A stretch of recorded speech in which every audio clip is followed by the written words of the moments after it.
तो हेलो दोस्तों, एक बार फिर से बहुत बहुत स्वागत है हमारे यूट्यूब चैनल RK ITI में। तो दोस्त, जैसा कि आप जानते हैं, इस सीरीज़ में हम क्या करते हैं, प्रीवियस ईयर का जितने भी क्वेश्चन होते हैं उसको हम प्रैक्टिस करवाते हैं, जो आपके आगामी बार के एग्ज़ाम में या UPPCL TG2 के एग्ज़ाम में या फिर DMRC LMRC, जो सेल घेल भेल NTPC रेलवे ALP CBT2 जो भी एग्ज़ाम आपका कंडक्ट होगा उसमें सभी पूछे हुए क्वेश्चन का एनालिसिस कराते हैं। और आने वाले समय में आपका हो सकता है एग्ज़ाम में ये सब क्वेश्चन देखने को मिले। तो अभी तक हमारे चैनल से जुड़े नहीं हैं तो सब्सक्राइब कर लीजिएगा और अपने सारे फ्रेंड सर्किल में फॉरवर्ड कर दीजिएगा।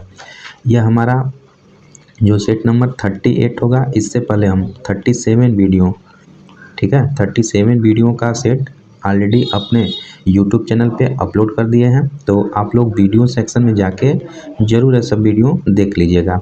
और ITI जो फर्स्ट ईयर का जो स्टूडेंट है उनके लिए ITI का फाउंडेशन बैच स्टार्ट किए हैं, जो थ्योरी उसमें करा रहे हैं, देन उसके बाद उससे रिलेटेड MCQ क्वेश्चन करा रहे हैं। तो मैग्नेट का भी रिसेंटली में हमारा कंप्लीट हुआ है, तो आप लोग नहीं देखें तो वहाँ पे भी जाके देख सकते हैं। तो चलिए फिर आज का जो सेपरेटली चैप्टर रखे हैं उसका नाम है व्यावसायिक सुरक्षा एवं स्वास्थ्य। तो दोस्तों, इससे 1 से 2 प्रश्न आपके हर एक एग्जाम में जरूर देखने को मिलता है। तो इससे रिलेटेड क्या है, आज का पूरा जो भी क्वेश्चन बना है अभी तक सबके बारे में देख लेंगे और उससे रिलेटेड जो एक्स्ट्रा फैक्ट है उसको भी देख लेंगे। ठीक है, तो चलिए फिर वीडियो को स्टार्ट कर लेते हैं। क्वेश्चन पहला इसमें है, यदि ... की धारा मानव शरीर से होकर प्रवाहित होती है तो इसका प्रभाव श्वसन समस्या के रूप में परिलक्षित होता है। मतलब कि धारा जो है एक ऐसा धारा जो मानव शरीर से होकर प्रवाहित हो जाए तो उसका जो श्वसन क्रिया है वह प्रभावित हो जाए। ठीक है, का 20 मिली एम्पियर से 30 मिली एम्पियर, 5 मिली एम्पियर से 10, या 1 मिली एम्पियर से 2 मिली एम्पियर, या 10 मिली एम्पियर से 15 मिली एम्पियर। तो दोस्तों, राइट आंसर ऑप्शन ए हो जाएगा, जो 20 मिली एम्पियर से 30 मिली एम्पियर तक अगर मानव शरीर के अंदर प्रवेश कर जाए या प्रवाहित कर जाए तो श्वसन जो उनकी क्रिया है वह बाधित हो सकती है, जिससे व्यक्ति की मौत हो सकती है। ठीक है दोस्तों, यही बात करें, अगर 100 मिली एम्पियर से 200 मिली एम्पियर तक अगर मानव शरीर से प्रवाहित कर दिए जाए तो उसके जो स्किन होते हैं वह जलकर, और उसका जो अंदर से हार्ट होता है वह हृदय घात हो सकता है, जिससे व्यक्ति की दर्दनाक मौत हो सकती है। ठीक है, वही बात करें 1 मिली एम्पियर से 2 मिली एम्पियर तक, बेसिकली 1 मिली एम्पियर से कम की अगर करंट हमारे शरीर से प्रवाहित होती है तो हमें कोई शॉक नहीं लगता है। ठीक है, तो ये बात भी याद रखेंगे। वही बात करें वोल्टेज, तो 90 वोल्ट तक हमें कोई भी शॉक झटका नहीं लगता है, लेकिन 90 वोल्ट से ऊपर का जो वोल्टेज होता है तो उससे हमें शॉक लग सकता है। तो ये सब बात याद रखिएगा। राइट आंसर ऑप्शन ए हो जाएगा। क्वेश्चन नंबर दूसरा हमारा है, कपास या अन्य कपड़े के कारण लगने वाली आग को बुझाने के लिए इनमें से कौन सा अग्निशामक उपयोग होता है। पहला शुष्क रसायन, दूसरा फोम, तीसरा जल, चौथा सोडा अम्ल। ठीक है, तो दोस्तों राइट आंसर क्या हो जाएगा, ऑप्शन ए हो जाएगा। ठीक है, शुष्क रसायन। ठीक है, शुष्क रसायन का प्रयोग क्या करेंगे, कपास या अन्य कपड़ों, जो कपड़ा वगैरह होता है, कपड़ा श्रेणी ए के कैटेगरी में आता है। ठीक है, क्लास ए में आता है कपड़ा। तो कपड़ा में लकड़ी, कपड़ा या कोयला या फिर कपास इत्यादि में अगर आग लग जाती है तो उसे सूखे रसायन के द्वारा बुझाते हैं, और उसके साथ ही जल के साथ भी दोस्तों उसे हम बुझा सकते हैं, जो है कपड़े में या फिर कपास में आग लगी होती है तो। ठीक है, तो यहाँ पे जो है right answer actually option A हो जाएगा। ठीक है, अगर ए नहीं रहता तो आपका राइट आंसर सी हो जाता। ठीक है, याद रखिएगा। क्वेश्चन नंबर तीसरा है, उपर्युक्त चित्र प्रदर्शित है, यह फिगर दिखाया गया है तो यह क्या शो करता है, इलेक्ट्रिक हैजर्ड, हीट हैजर्ड, यानी तीसरा है रेडिएशन हैजर्ड, चौथा केमिकल हैजर्ड। ठीक है। तो राइट आंसर ऑप्शन सी हो जाएगा। ये विकिरण खतरा, जो विकिरण खतरा रेडियो एक्टिव हैजर्ड होता है उसको प्रदर्शित करता है। दोस्तों यह एक चेतावनी संकेत होता है, ठीक है। वैसे चेतावनी का त्रिभुजाकार होता है, जो बैकग्राउंड पीले रंग का होता है, ठीक है, उसका होता है, और आकृति जो भी होती है काली होती है ना। लेकिन यहाँ पे चौकोर दिया है तो उससे आपको घबराना नहीं है। इसका जो राइट आंसर हो जाएगा रेडियो एक्टिव हैजर्ड, यानी विकिरण खतरा होता है, इससे सूचित कर रहा है। क्वेश्चन चौथा हमारा, ऊष्मा संबंधी बीमारी अनुभव करने वाले व्यक्ति के लिए निम्नलिखित में से कौन सा कार्य करना चाहिए। पहला, पीड़ित को तरल पदार्थ पीने के मजबूर करना चाहिए, पीड़ित को गर्म रखना चाहिए, ठंडे गीले कपड़े पहनना चाहिए, पीड़ित को गर्म पानी में रखना चाहिए। तो दोस्तों अगर ऊष्मा संबंधी बीमारी अनुभव करने वाले व्यक्ति के लिए ये निम्नलिखित में से क्या करना चाहिए, तो राइट आंसर ऊष्मा है तो ऑप्शन सी हो जाएगा, यानी ठंडे गीले कपड़े पहनना चाहिए। ऊष्मा संबंधित बीमारी का अनुभव कर रहे हैं तो ठंडे गीले कपड़े पहनना चाहिए, ऑप्शन सी बिल्कुल सही हो जाएगा। क्वेश्चन अगला है, निम्नलिखित में से कौन सी विद्युतीय दुर्घटना को रोक सकने वाली एक सुरक्षित कार्य प्रणाली नहीं है।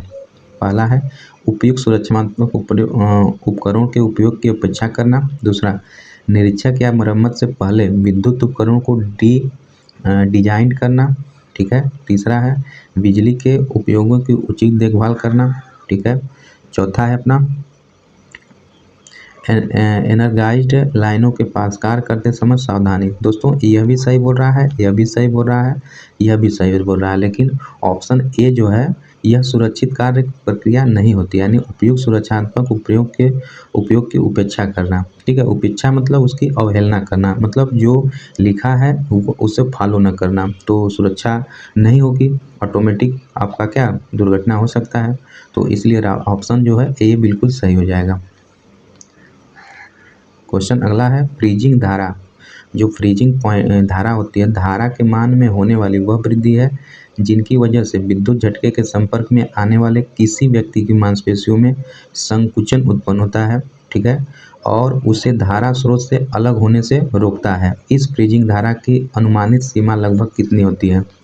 पहला 10 से 40 मिली एम्पियर, पहला 1 से 2 मिली एम्पियर, तीसरा 1 से 2 मिली एम्पियर, 1 से 2 एम्पियर, चौथा है 90 से 150 मिली एम्पियर। दोस्तों जो फ्रीजिंग धारा होती है, तो धारा के मान में होने वाली जो वृद्धि होती है, जिसके वजह से क्या होता है, विद्युत झटके के संपर्क में आने वाला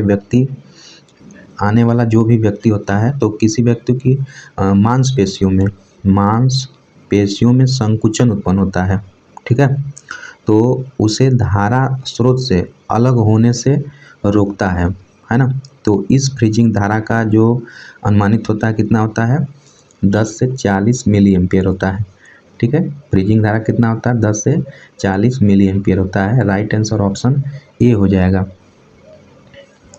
क्वेश्चन अगला है, विद्युतीय यंत्र में यह सुनिश्चित करने के लिए प्रयुक्त आवरण इनक्लोजर को क्या कहा जाता है कि लोग गलती से इसके विद्युतमय भागों के संपर्क में न आए। किसको, कवरिंग, गार्डिंग, लेवलिंग, ग्राउंडिंग। तो राइट आंसर क्या हो जाएगा, गार्डिंग हो जाएगा, ठीक है। तो विद्युत का जो भी आवरण होता है उसे एक सेपरेट, मतलब देखते होंगे आरी सेपरेट, मतलब उसे चारों तरफ घेर दिया जाता है, तो इसको यही कारण होता है, जो होता है गार्डिंग होता है, ठीक है। लोग गलती से इसके विद्युतमय भागों को संपर्क न करें, पहले से ही वह घेर दिया जाता है, तो उसे हम गार्डिंग कहते हैं, ठीक है दोस्तों। तो राइट आंसर ऑप्शन बी हो जाएगा। क्वेश्चन अगला हमारा, त्वचा सहित मनुष्यों का आंतरिक प्रतिरोध लगभग ... की सीमा में होता है। 50 से 300 ओम, 500 से 3000 ओम, 5000 से 15000 ओम, 5 से 30 ओम। तो दोस्तों इस क्वेश्चन के हिसाब से राइट आंसर ऑप्शन बी हो जाएगा, 500 से 3000 ओम त्वचा सहित मनुष्यों का आंतरिक प्रतिरोध, ठीक है। तो राइट आंसर ऑप्शन बी हो जाएगा। दोस्तों बताना चाहेंगे जो वेट अवस्था में होता है, यानी गीली अवस्था में, तो उस अवस्था में जो मानव शरीर का प्रतिरोध होता है 70,000 से 1 लाख 1,00,000 ओम होता है। ठीक है, इसको आप याद रखेंगे। और वहीं बात करें ड्राई अवस्था में, सूखी अवस्था में, तो सूखी अवस्था में मानव का प्रतिरोध 1000 ओम होता है। ठीक है, तो ये भी आप याद रखेंगे। तो इसका राइट आंसर क्या हो जाएगा? ऑप्शन बी हो जाएगा। अगला क्वेश्चन देख लेते हैं। चित्र में दिखाया गया चेतावनी संकेत क्या इंगित करता है? तो यह चेतावनी संकेत है, क्या इंगित करता है? बिजली के घेरे का कोई खतरा नहीं। दूसरा, घेरे की ऊष्मा को महसूस करें। तीसरा, बिजली के घेरे से दूर रहें। चौथा, बिजली के घेरे को स्पर्श करें। तो राइट आंसर क्या हो जाएगा? ऑप्शन सी हो जाएगा। यह जो फिगर है वह दिखा रहा है कि बिजली के घेरे से दूर रहें। ठीक है, राइट आंसर ऑप्शन सी हो जाएगा। क्वेश्चन अगला है, चेतावनी चिन्ह जो वार्निंग साइन की पृष्ठभूमि बैकग्राउंड किस रंग की होती है? तो चेतावनी रंग की जो होती है, बैकग्राउंड की रंग कैसी होती है दोस्तों? चेतावनी का पहले तो जो फिगर बनता है त्रिभुजाकार होता है, और उसका जो बैकग्राउंड यानी पृष्ठभूमि, अंदर वाली जो पृष्ठभूमि होती है वह पीले रंग की होती है। कैसी होती है? पीले रंग की होती है। ठीक है, तो इसको याद रखेंगे, देख लेंगे। लाल रंग, नीला रंग, पीला रंग, काला रंग। तो राइट आंसर क्या हो जाएगा? ऑप्शन सी हो जाएगा, पीले रंग की होती है। ठीक है, पीले रंग की होती है, तो याद रखेंगे इसे। क्वेश्चन अगला देख लेते हैं। नीचे दिए गए संकेत को पहचाने। तो ये संकेत दिया गया, पहचानना है आपको। 4 ऑप्शन दिया है। पहला दिया है क्षेत्र की तार न करें, क्षेत्र की तार न करें यानी do not war the area. दूसरा है आगे सांप स्पर्श न करें। तीसरा है बिजली खतरे को न छुए। चौथा है बिजली के तार को न तोड़े। ठीक है, तो राइट आंसर क्या हो जाएगा? ऑप्शन सी हो जाएगा, बिजली के खतरे को न छुए। जो दिखाया है दोस्तों यह आपका हो जाएगा राइट आंसर, ऑप्शन सी हो जाएगा, do not touch electric hazard यानी बिजली के खतरे को न छुए। ऑप्शन सी बिल्कुल सही हो जाएगा। क्वेश्चन अगला है, निम्नलिखित में से कौन सा सुरक्षा प्रोग्राम के मानों के संबंध में नहीं है? ठीक है दोस्तों, तो देखिए क्या होता है कि 5S संकल्पना होती है। ठीक है, 5S होती है जो एक तरह सेफ्टी के लिए यूज किया जाता है इंडस्ट्रियल में। तो यहाँ पे दिया है निम्नलिखित में से कौन सा सुरक्षा प्रोग्राम के मानों में संबंध में सही है? तो 1ES, 2ES, 5ES, 4ES। तो क्या होता है? 5ES होता है। राइट आंसर ऑप्शन सी हो जाएगा, 5ES होता है।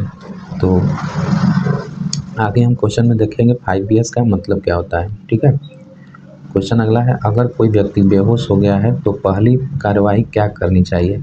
अगर कोई व्यक्ति बिजली से या फिर किसी भी मैटर से बेहोश हो गया है तो उसे पहली प्राथमिकता क्या होनी चाहिए? पहला, व्यक्ति की सांस जांच करें। दूसरा, व्यक्ति की चोट को जांच करें। तीसरा, व्यक्ति को नाड़ी जांच करें। चौथा, व्यक्ति की रक्तचाप को ज्ञात करें। ठीक है, व्यक्ति की रक्तचाप को ज्ञात करें। तो दोस्तों राइट आंसर जो हो जाएगा ऑप्शन ए हो जाएगा इस क्वेश्चन के हिसाब से, व्यक्ति की सांस जांच करें यानी चेक द पर्सन ब्रीदर। पहले मतलब सांस को जांच करें कि अगर जीवित है कि नहीं। अगर जीवित है तो पहले प्राथमिक उपचार कराएं, देन उसके बाद कोई हॉस्पिटलाइज फिर कराएं। ठीक है, तो राइट आंसर यहाँ पे ऑप्शन ए हो जाएगा।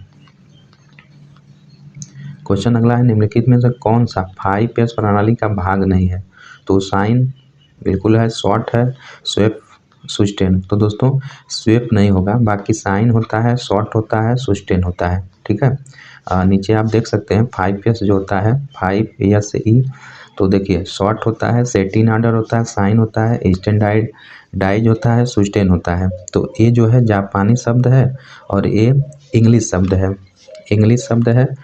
और इसे हम हिंदी शब्द में भी देख लेते हैं। देखिए शॉर्ट मतलब होता है छटनी, छटनी। ठीक है, सेट इन ऑर्डर मतलब होता है क्रम निर्धारण, क्रम निर्धारण। तीसरा है साइन, साइन माने चमकना। ठीक है, चमकाना या चमकना। स्टैंडर्डाइजेशन मतलब होता है मानकीकरण, मानकीकरण। ठीक है, पांचवा है सुस्टेन, सुस्टेन मतलब होता है कायम रखना। ठीक है, तो इस प्रकार 5S संकल्पना में ये सब होता है, सेरी, सीटोन, सेसु, सिसेक्टू और सिसिक्टे। ठीक है, इस प्रकार जापानी में होता है और इंग्लिश में आप sort, set in order, shine, standardise, sustain इस तरह याद रख सकते हैं। ठीक है दोस्तों, आई होप आपको 5S के बारे में समझ में आ गया होगा। तो यहाँ पे जो राइट आंसर हो जाएगा क्या, स्वैप। स्वैप निम्न 5 में से नहीं होता है, 5S प्रणाली में स्वैप नहीं होता है। ऑप्शन सी बिल्कुल सही हो जाएगा। क्वेश्चन अगला हमारा डॉट डॉट डॉट प्रकार के आग में झाग और सूखा पाउडर वाले अग्निशामक प्रयुक्त होते हैं। तो किस में होते हैं, वर्ग ए में होते हैं, बी में होते हैं, सी में होते हैं, डी में होते हैं। तो दोस्तों झाग और सूखा पाउडर वर्ग बी में प्रयोग किए जाते हैं। वर्ग बी में जो तेल होता है, पेट्रोल होता है, जो डीजल होता है या केरोसिन तेल, ये सब में जो आग लगती है तो श्रेणी बी की कैटेगरी में आती है।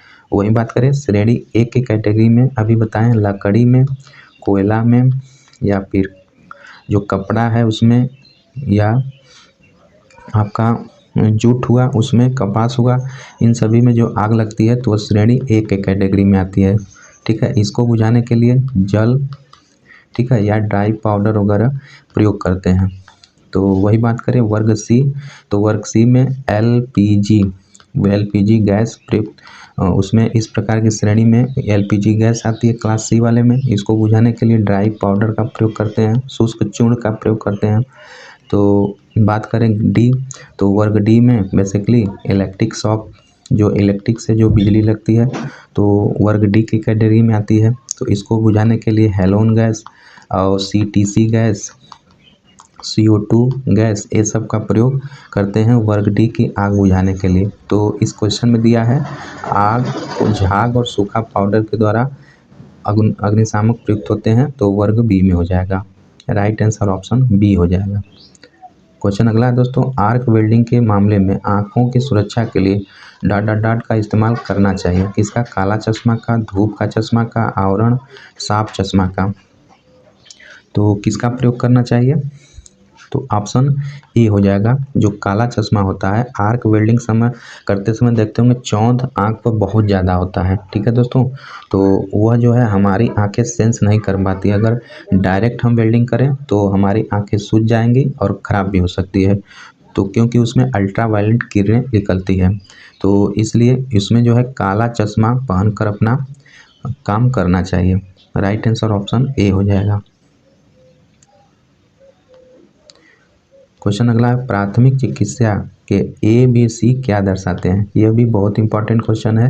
जो ABC है क्या दर्शाता है, AM ब्रिज सर्कुलेशन, दूसरा एयरवे ब्रिज सर्कुलेशन, तीसरा एयर पाथ ब्रिज सर्कुलेशन, चौथा एयरवे ब्रीदिंग सर्कुलेशन। तो राइट आंसर क्या हो जाएगा, ऑप्शन डी हो जाएगा। इसको आप याद रख लीजिएगा, एयरवे ब्रीदिंग सर्कुलेशन। ABC का जो होता है एयरवे, ए से एयरवे, बी से ब्रीदिंग, सी से सर्कुलेशन।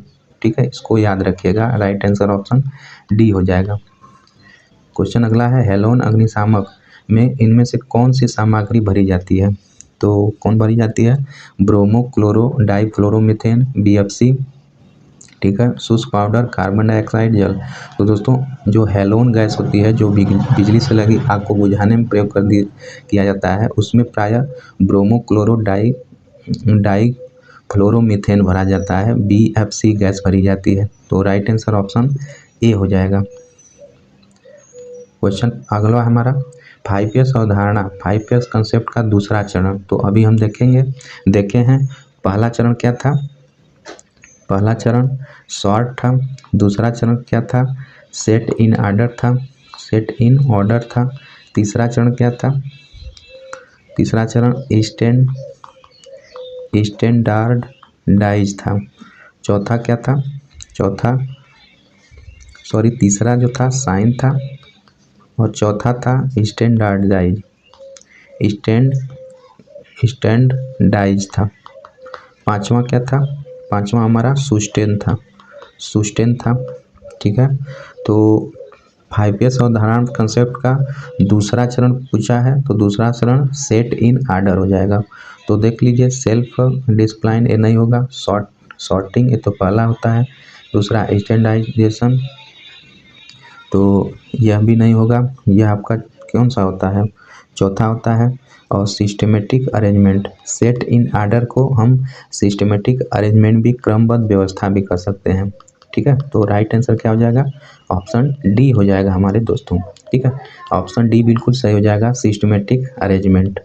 ठीक है, तो इस प्रकार अगर आपको याद रहेगा तो घुमा के भी क्वेश्चन आपसे पूछ लेता है। ठीक है, उसको आराम से आप आंसर दे सकते हैं। क्वेश्चन अगला है, किस प्रकार के अग्निशामक यंत्रों का उपयोग विद्युत उपकरणों या बिजली से उपकरणों से बिजली की आग को निकालने के लिए प्रयोग किया जाता है? तो किसके लिए प्रयोग किया जाता है? Class A, class B, class C, class D, class K. तो दोस्तों क्लास ए लकड़ी उकड़ी में जो आग लगती है उसके लिए होता है। क्लास बी पेट्रोल डीजल में आग लगती है उसके लिए।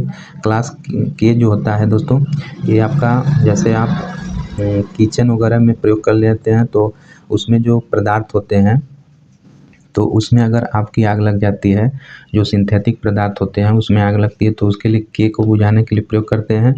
तो बिजली से लगी आग बेसिकली क्लास डी की श्रेणी में आती है, लेकिन इसमें क्लास डी नहीं दिया है तो राइट आंसर ऑप्शन सी हो जाएगा, श्रेणी सी को लगा देंगे, है ना। सी और डी दोनों होता है अग्निशामक का प्रयोग जो बिजली से लगी आग को बुझाने के लिए किया जाता है। तो यहाँ पे नहीं दिया है तो ऑप्शन सी को लगा देंगे। अगर डी दिया रहता तो हम डी को टिक करते हैं। ठीक है, तो यहाँ पे राइट आंसर ऑप्शन सी हो जाएगा। क्वेश्चन अगला है, वर्ग ए एक्सटिंग्विशन की क्या भूमिका है? तो वर्ग ए एक्सटिंग्विशन की क्या भूमिका होती है? लकड़ी और कागज जैसे साधारण कॉम्बिस्टन पर उपयोग किया जाता है। तो बिल्कुल सही बात है। दूसरा है ज्वलनशील तरल पर, नहीं। तीसरा दिया है विद्युत ऊर्जा पर, नहीं। चौथा है गैस ज्वलनशील पदार्थ पर, नहीं। दोस्तों राइट आंसर जो है ऑप्शन ए हो जाएगा, जो लकड़ी और कागज जैसे साधारण पर इसका प्रयोग किया जाता है, ए का। ठीक है, राइट आंसर ऑप्शन ए हो जाएगा। क्वेश्चन अगला है, आग बुझाने की मशीन में कौन सा रंगीन बैंड कार्बन डाइऑक्साइड सामग्री को दर्शाता है? तो कार्बन डाइऑक्साइड को बेसिकली काला से दर्शाया जाता है। ठीक है, जो कार्बन डाइऑक्साइड होता है वो से काला से दर्शाया जाता है। तो रेड है, ब्लू है, वाइट है, ब्लैक है। तो राइट आंसर क्या हो जाएगा, ऑप्शन डी हो जाएगा। जो आग बुझाने की मशीन होती है तो उसमें रंगीन जो बैंड होता है कार्बन डाइऑक्साइड सामग्री को दर्शाता है काला का, है ना।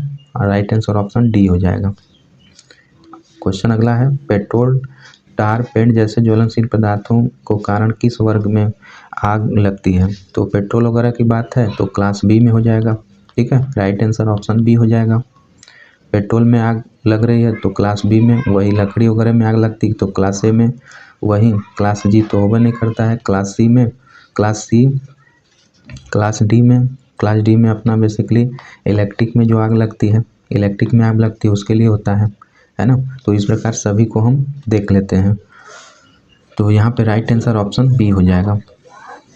क्वेश्चन अगला है, वेट केमिकल फायर एक्सटिंग्विशन में इस्तेमाल होने वाला मुख्य तत्व कौन सा है?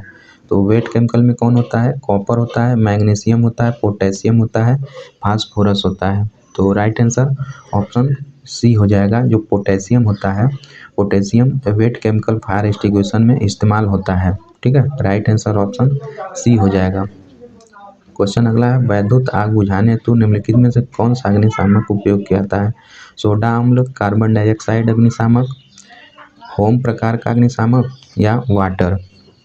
तो दोस्तों राइट आंसर ऑप्शन बी हो जाएगा, जो कार्बन डाइऑक्साइड एक्सटिंग्विशन होता है वह बिजली से लगी आग को बुझाने के लिए प्रयोग किया जाता है। फोम टाइप जो होता है क्लास बी, पेट्रोल डीजल में लगी आग को बुझाने के लिए प्रयोग किया जाता है।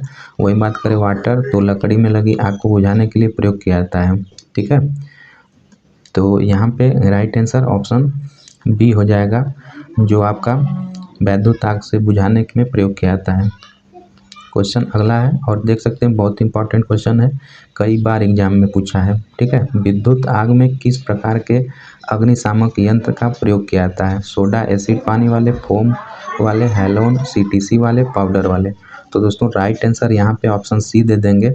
हैलोन या सीटीसी वाले जो अग्निशामक होता है उसको आग में लगी जो बिजली से लगी आग को बुझाने के लिए प्रयोग किया जाता है।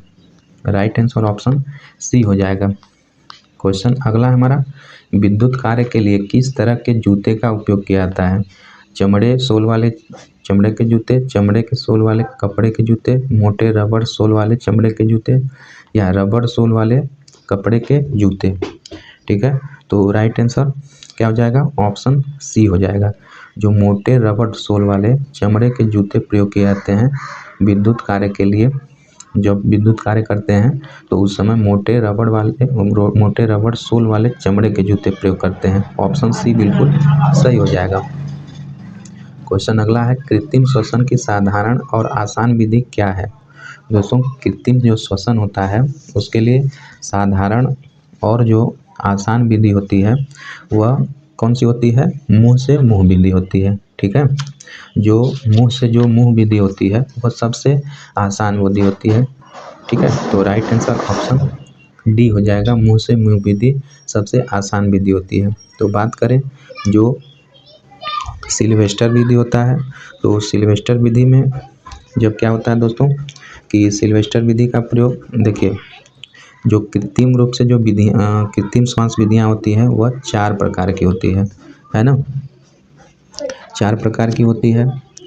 और पहला क्या होता है? पहला सिल्वेस्टर विधि होता है, दूसरा साइफर विधि होता है। ठीक है, साइफर विधि होता है। तीसरा बात करें तो मुंह में हवा भरना यह विधि होता है, जैसा कि देखे हैं आंसर में। और चौथा होता है कृत्रिम श्वास यंत्र द्वारा, कोई कृत्रिम श्वास यंत्र देते जैसे ऑक्सीजन वगैरह देते हैं ना, तो उसके द्वारा। तो सिल्वेस्टर विधि में जब आपके छाती में चोट लगी हो, ठीक है, तो छाती में चोट लगी हो तो क्या करते हैं? पीठ के बगल हम लिटाकर उसके बाद हम कृत्रिम श्वास देते हैं।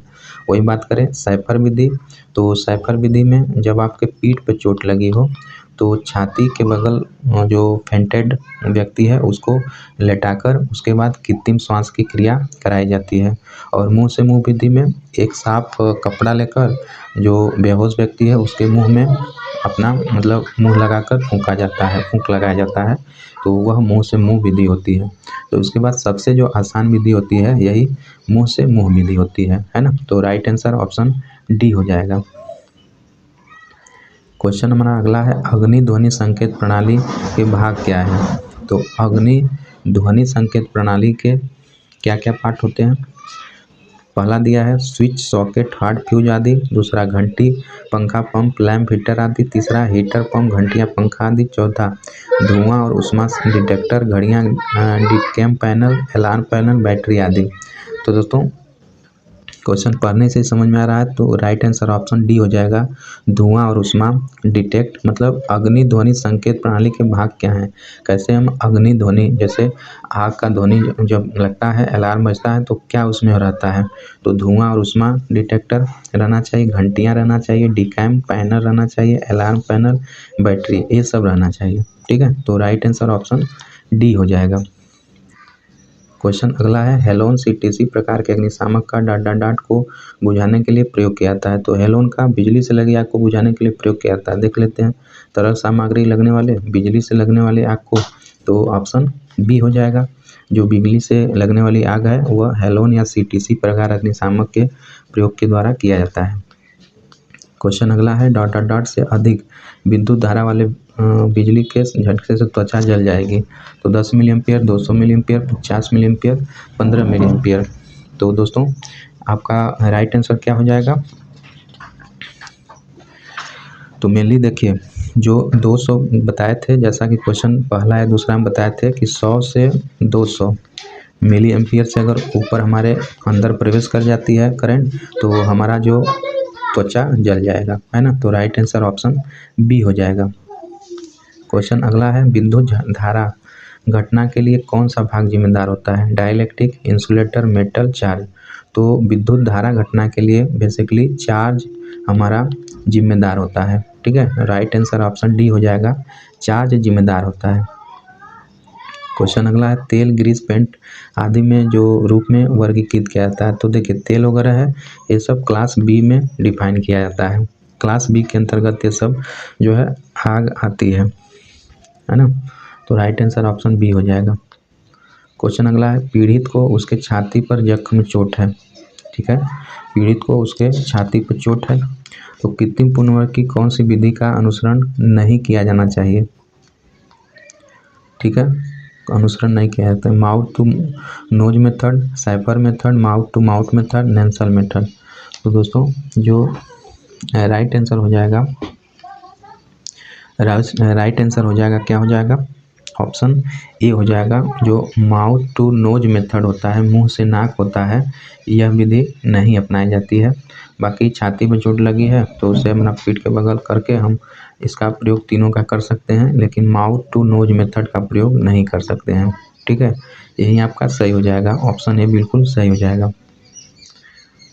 क्वेश्चन अगला है, धूम्रपान निषेध का निषेधात्मक चिन्ह क्या होता है, करने के लिए किस प्रकार की आकृति का प्रयोग किया जाता है। दोस्तों निषेधात्मक बेसिकली यह 4 प्रकार का होता है। पहला निषेधात्मक होता है, दूसरा चेतावनी होता है, चिन्ह होता है, तीसरा जो चिन्ह होता है वह इन्फॉर्मेशन चिन्ह होता है, सूचनात्मक होता है, चौथा जो होता है मैंडेटरी होता है, जो आवश्यक चिन्ह होता है। तो निषेधात्मक की बात करें तो गोलाकार आकृति होता है और इसमें जो अंदर क्रॉस पट्टी होती है वह रेड कलर की होती है। ठीक है, वही बैकग्राउंड की बात करें तो वाइट होता है। दूसरा होता है चेतावनी, तो त्रिभुजाकार आकृति होती है, अंदर जो होता है इसका बैकग्राउंड वह पीला होता है। वही बात करें इन्फॉर्मेशन साइन, तो यह गोलाकार आकृति होती है, गोलाकार होता है, अंदर जो बनी आकृति होती है जो इसमें होती है ब्लू माने नीला होती है और इस पर संकेत वाइट रंग का बनता है। ठीक है, वही बात करें मैंडेटरी यानी आवश्यक में, यह चौकोर वर्गाकार होता है और इसका बैकग्राउंड ग्रीन होता है। ठीक है, तो ये सब भी आप याद रखेंगे।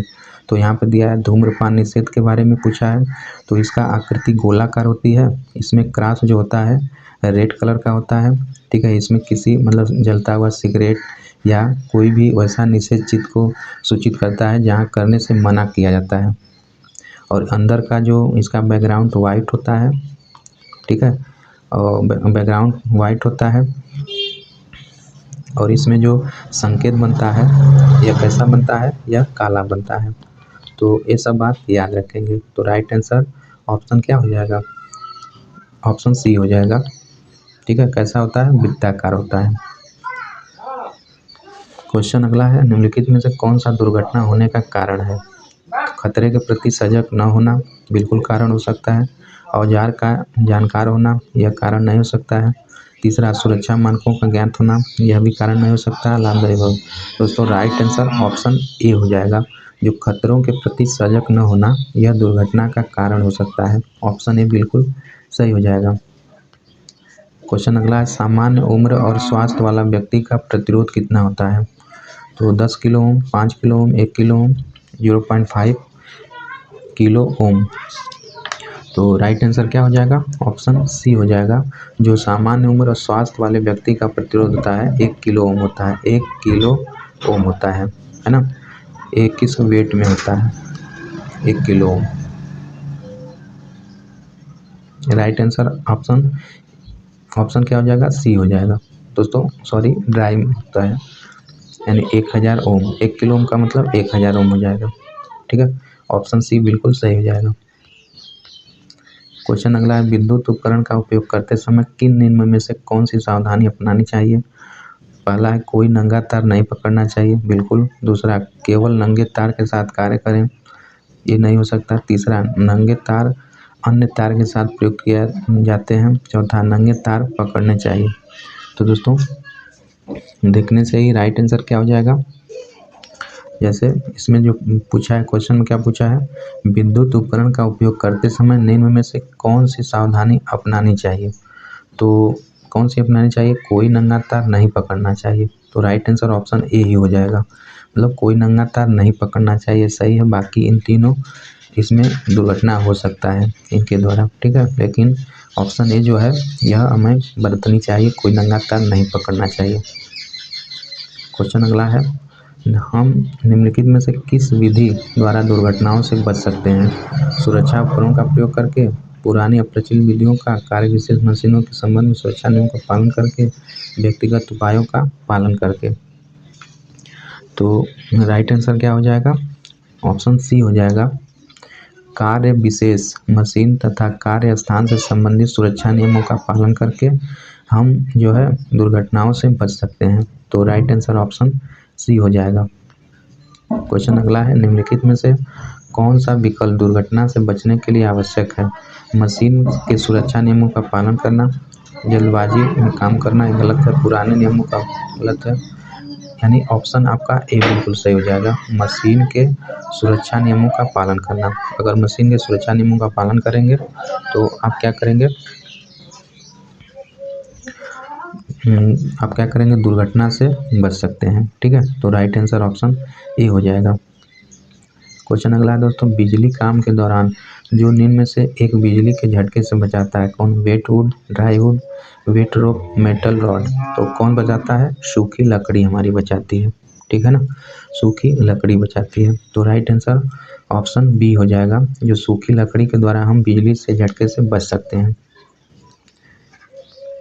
क्वेश्चन अगला है, धातु के उपयोगों में प्रेरित निम्न वोल्टेज जिसकी वजह से धीमा विद्युतीय झटका इलेक्ट्रिक शॉक लगता है? विद्युत रोधी जूते से, फेज लाइन से, न्यूट्रल भूसंपर्कन से। तो राइट आंसर क्या हो जाएगा? ऑप्शन डी हो जाएगा, जो भूसंपर्कन होता है जिसकी वजह से धीमा विद्युतीय झटका हमें लगता है। ठीक है, ऑप्शन डी बिल्कुल सही हो जाएगा। क्वेश्चन अगला है, निम्नलिखित में से कौन सा आई नियम बिजली के झटके से पीड़ित लोगों के पुनर्जीवन यानी बहाली को महत्व देता है? कम आउट नियम 44, कॉन्टैक्ट नियम 46, स्विच नियम 37, एनर्जी मीटर नियम 38। तो दोस्तों यह जो नियम होता है कट आउट नियम 44 देता है ना। तो ऑप्शन ए बिल्कुल सही हो जाएगा। कट आउट नियम 44 आई नियम बिजली के लिए झटके से पीड़ित लोगों को पुनर्जीवन को महत्व देता है। क्वेश्चन अगला है, सामान्य आयु और स्वास्थ्य वाले व्यक्ति के शरीर का प्रतिरोध क्या होता है? तो अभी हम बताए हैं कितना होता है, 1 किलो ओम होता है। ठीक है, रिपीट क्वेश्चन हो गया है। क्वेश्चन अगला है, मानव शरीर से गुजरने वाली धारा का परिमाण यदि निम्नलिखित हो तब आघात की अनुभूति नहीं होता है। तो बताए हैं कितना होता है, 1 मिली से कम।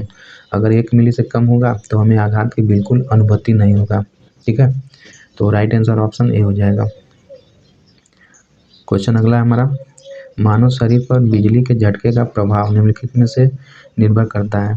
लाइन वोल्टेज पर, लाइन धारा पर, लाइन धारा वोल्टेज पर, उपयोग सभी। तो मेनली दोस्तों आपका लाइन वोल्टेज पर निर्भर करता है। 90 वोल्ट से अगर ऊपर वोल्टेज होता है तो हमें शॉक लग सकता है। ठीक है, तो वो लाइन वोल्टेज पर डिपेंड करता है। क्वेश्चन अगला है, इलेक्ट्रिक फायर के मामले में निम्नलिखित का प्रयोग आग बुझाने के लिए किया जाता है? वाटर का, कार्बन का, ड्राई सैंड का, नॉन का। तो राइट आंसर दोस्तों ऑप्शन सी हो जाएगा। ठीक है, ऑप्शन सी हो जाएगा आपका। जो ड्राई सैंड सूखा बालू होता है वह बिजली इलेक्ट्रिक फायर्स के मामले में उपयोग किया जाता है। ठीक है, और भी आपका CCl4 होता है, प्रयोग किया जाता है। CO2 ये सब भी प्रयोग किया जाता है, या हेलोन वगैरह गैस प्रयोग किया जाता है। CTC गैस भी होती है। तो ये सब बिजली से लगी आग को बुझाने के लिए प्रयोग किया जाता है। यहाँ पे राइट आंसर ऑप्शन सी हो जाएगा। क्वेश्चन अगला है, विद्युत उपकरण में स्पार्किंग का कारण होता है? तो दोस्तों बिजली के उपकरण में मेन जो स्पार्किंग का कारण होता है उसका लूज कनेक्शन होता है। अगर ढीला आपका कनेक्शन है तो स्पार्किंग का कारण होता है। ठीक है, राइट आंसर ऑप्शन ए हो जाएगा। क्वेश्चन अगला है, सूचनात्मक चिन्ह का परिदृश्य यानी बैकग्राउंड क्या होता है? तो इन्फॉर्मेशन साइन का बैकग्राउंड ग्रीन होता है। ठीक है, याद रखेंगे, जो इन्फॉर्मेशन साइन होता है उसका बैकग्राउंड ग्रीन होता है। वही रेड बात करें तो रेड किसी का बैकग्राउंड होता नहीं है। ब्लू आपका होता है, किसका होता है? ब्लू आपका सूचनात्मक यानी इन्फॉर्मेशन है। इन्फॉर्मेशन का आपका हो जाएगा ग्रीन हो जाएगा। ब्लू किसका होता है? मैंडेटरी, जो आवश्यक होता है उसका बैकग्राउंड ब्लू होता है। वही बात करें येलो, तो येलो आपका वार्निंग का बैकग्राउंड होता है। ठीक है, ये सब याद रखेंगे। वहीं रेड जो होता है इसका क्रॉस होता है, किसका? निषेधात्मक का। ठीक है, अब इसका बैकग्राउंड वाइट होता है। ये सब याद रखेंगे। तो सूचनात्मक का ग्रीन होता है, ऑप्शन सी बिल्कुल सही हो जाएगा। क्वेश्चन अगला है, ISO का फुल फॉर्म पूछा है। तो मेनली ISO का फुल फॉर्म क्या होता है? इंटरनेशनल ऑर्गेनाइजेशन फॉर स्टैंडर्डाइजेशन, अंतर्राष्ट्रीय मानकीकरण संगठन। तो राइट आंसर ऑप्शन बी हो जाएगा। क्वेश्चन अगला है, वर्कशॉप में भारी सामान उठाते समय अधिकतम भार शरीर के किस अंग पर होना चाहिए? तो दोस्तों अधिकतम भार जो होता है शरीर के किस अंग पर होता है? पैर पर होता है। ठीक है, ऑप्शन बी सही हो जाएगा, पैरों पर अधिकतम हमारा भार होता है। क्वेश्चन अगला हमारा, निम्नलिखित में से सुरक्षा का कौन सा प्रकार व्यावसायिक सुरक्षा नहीं है? मशीन की safety, body safety, work safety, road safety. तो दोस्तों जो व्यावसायिक सुरक्षा में रोड सेफ्टी जो होता है वह नहीं होता है। उपयुक्त आपका मशीन सेफ्टी होता है, बॉडी सेफ्टी होता है, वर्क सेफ्टी होता है। ठीक है, लेकिन रोड सेफ्टी जो होता है व्यावसायिक सुरक्षा में नहीं आता है। तो ऑप्शन डी बिल्कुल सही हो जाएगा। क्वेश्चन अगला हमारा, यदि तेल, पेट्रोल, विद्युत दोषी की वजह से आग लगी हो तो प्रयोग क्या किया जाएगा? तो उसमें फोम टाइप प्रयोग किया जाता है। जो तेल वगैरह होता है उसमें लगी आग को फोम टाइप एक्सटिंग्विशर से हम बुझाते हैं। ठीक है, राइट आंसर ऑप्शन बी हो जाएगा। अगला है, ये फिगर जो दिखाया गया है इसको क्या दर्शाता है? पहला दिया फॉल्ट, पहला फ्यूज है, दूसरा फॉल्ट, तीसरा डेंजर ऑफ इलेक्ट्रिक शॉर्ट, चौथा डेंजर ऑफ इलेक्ट्रिक पैनल।